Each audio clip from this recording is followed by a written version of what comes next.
Hola, en este 12º paso para el estudio de la oculta filosofía de la novela Los mártires de Fermín Toro, he creído interesante ayudarlos un poco a visualizar esta oculta filosofía cuya cara, como la que estamos viendo de la melancolía, quizás se les desvele a muchos de ustedes como algo terrorífico, algo que no querrán ver, algo que no quieran experimentar, a pesar de que viven dentro del tiempo y están a la predisposición de la muerte constantemente, mientras disfruten de la vida fuera de la templanza que nos ofrece el cielo tras la muerte católica. En este caso hablaremos de una muerte un poquito más noble, un poquito más amable, que es la muerte masónica, que es la de la transformación del ser interior. Para ello he creído interesante volver a ver y a leer el importante significado que tiene la cena en el primer capítulo de la novela, en la cual Fermín Toro nos recuerda, cuando llega Eduardo a la mesa, lo siguiente. Mientras Eduardo sacaba de los bolsillos algunas castañas, evidentemente porque él viene del tiempo de María Castañas, y otras frutas, que ya veremos que esa es la palabra peras, la madre se sentaba a la mesa e invitaba a los demás a hacer lo mismo. Ya sabemos que si no hay sillas suficientes para hacer lo mismo, pues hay que sentarse a la mesa de otra manera. Emma y Eduardo se colocaron enfrente de ella, y a su lado de pie Roberto y Juan. La pobreza de la cena, ya se supone, correspondía al miserable estado de aquella desventurada familia, pero el decoro y la compostura reinaban allí, y aún una vislumbre de contento pudiera decirse que se traslucía en aquel día. Yo, Carlos, me había sentado al lado de Tom y contemplaba en aquel momento su figura. Para explicar un poquito mejor esta imagen, he hecho un diagrama muy interesante en el cual intento resumir precisamente las características fundamentales de la explicación. La mesa de la mansión de Teresa y Tom, que sabemos que en realidad se llama Teresa Tom y Emma Tom.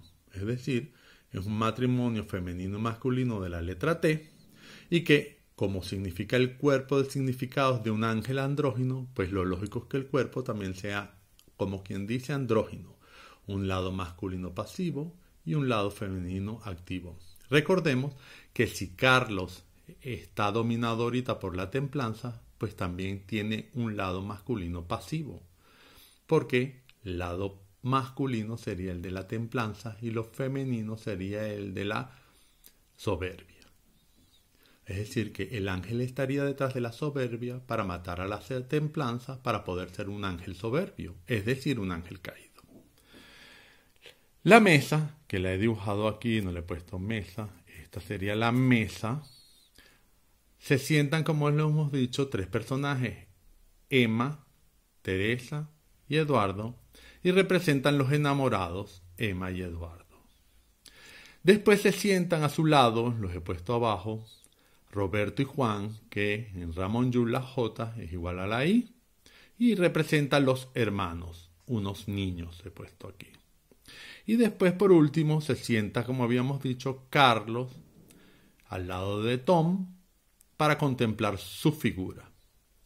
En este caso sabemos que la relación cuerpo y alma de esta relación T le ofrece a la relación de la inteligencia el aspecto de un ángel y por lo tanto los dos van unidos juntos. El entendimiento inteligente, el ángel melancólico y Saturno. Ahora bien, para ponerles imagen a esta relación de binarios lulianos que nos ofrece Fermín Toro para la lectura de lo que ocurre en este banquete filosófico de Fermín Toro, pues es fácil traer unas imágenes que quizás ustedes conozcan.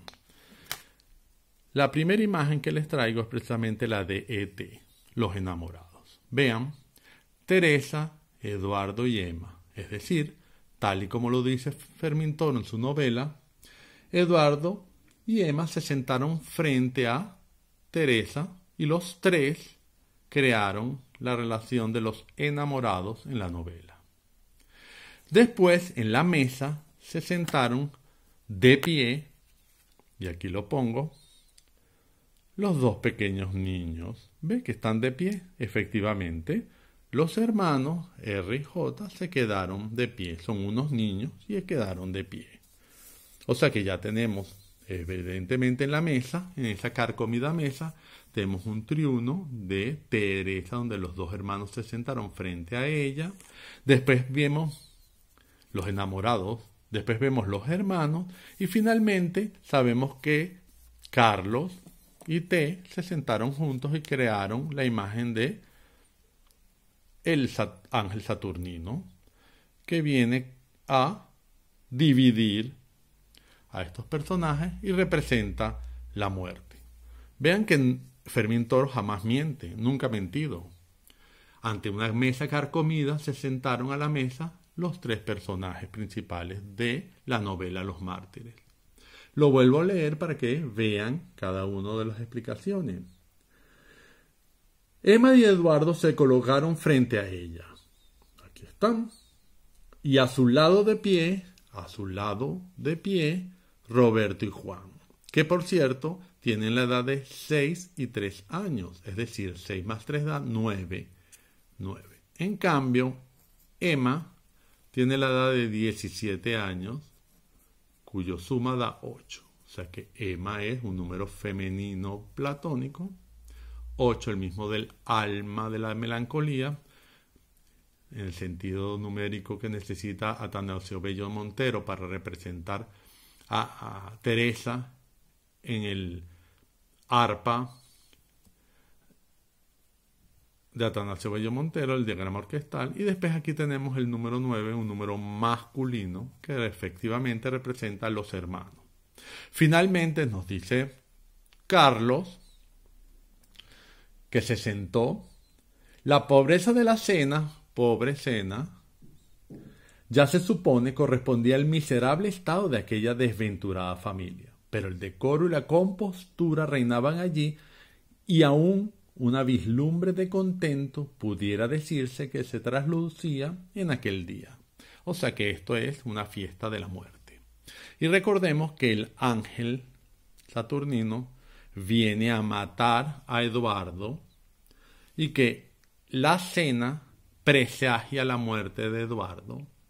Y como la vemos en la imagen, es necesario dividirlos para que aparezca el tiempo, ya que el ángel de la melancolía necesita a Eón para que él en la existencia venga a representar la muerte en toda su dimensión. Es decir, necesitamos que exista el tiempo para que la muerte pueda ejercer su poder en la tierra. Por lo tanto, esta muerte por ahora es muy buena porque nos va a traer el tiempo a la humanidad. Otro de los elementos interesantes de esta misma cena, y que nos lo dice Fermín Toro, es que la templanza, la soberbia templanza, una vez que se produce el matrimonio, aparece una soberbia templanza, que es una niña angelical como Emma, que por cierto en la mesa pone 2 tarros de cerveza 2 veces. Y este ángel de la templanza nos trae precisamente la imagen de un ángel, de una preciosa niña que está templada, porque los enamorados hacen que la templanza se vea la soberbia templada. Finalmente, en todas las novelas Los Mártires, vamos a ver cómo Fermín Toro utiliza las cartas del tarot para explicarnos otras circunstancias, como por ejemplo la venida del ermitaño a casa de Teresa, la llegada de un supuesto loco. Después nos habla específicamente de hasta un colgado. En otras palabras, la novela ha revelado toda su verdad en principio al recrearnos la idea, efectivamente, de que se está hablando de las cartas del tarot de Marsella. Es decir, Fermín Toro no nos miente nunca cuando nos dice que efectivamente la novela se trata de una lectura de las cartas del tarot sobre una mesa carcomida. Para poder entender, por cierto, el mensaje que existe en la RJ, he querido traerles, por ejemplo, este libro, El arte y la lógica de Ramón Llull, Manual de uso de Anthony Bonner, en el que nos explica, por cierto, una imagen muy interesante sobre los significados que tienen las letras en el periodo cuaternario, a los que les he puesto números para que se puedan entender. Vean que ya la bonita la sabemos que es la B, les he puesto letras, perdón, bonitas, magnitud, que es la magnitud, la majestad, a eternidad, potencia, sabiduría. El caso es que la verdad sería la J, que ya sabemos que en latín la I y la J es la misma. Y la R significa paciencia o dominio. Es decir, que si aplicamos otra vez esto a la palabra de los hermanos, tenemos que nos dice que es el dominio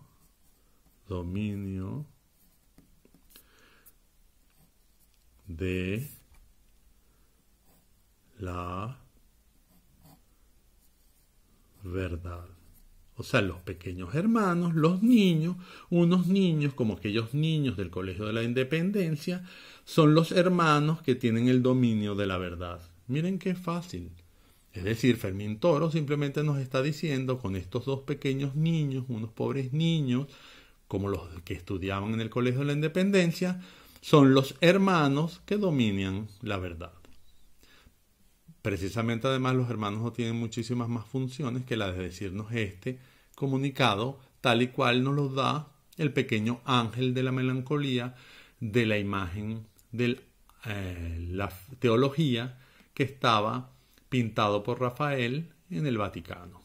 Así que los dejo con esta imagen para que se recreen sobre la verdadera función que tienen los personajes de la novela Los Mártires de Fermín Toro, en el cual las posturas binarias de cada uno de los tres personajes representan los enamorados, el sol, que trae la verdad de los dos niños, y abajo la muerte, que como sabemos trae una transformación o promete la transformación del hombre en el ser interior del yo de Fermín Toro para la construcción de una melancolía que nos venga a ayudar a entender no solamente la parte literaria, sino también la parte musical y la parte pictórica que nos enseñaban los niños del Colegio de la Independencia en 1842.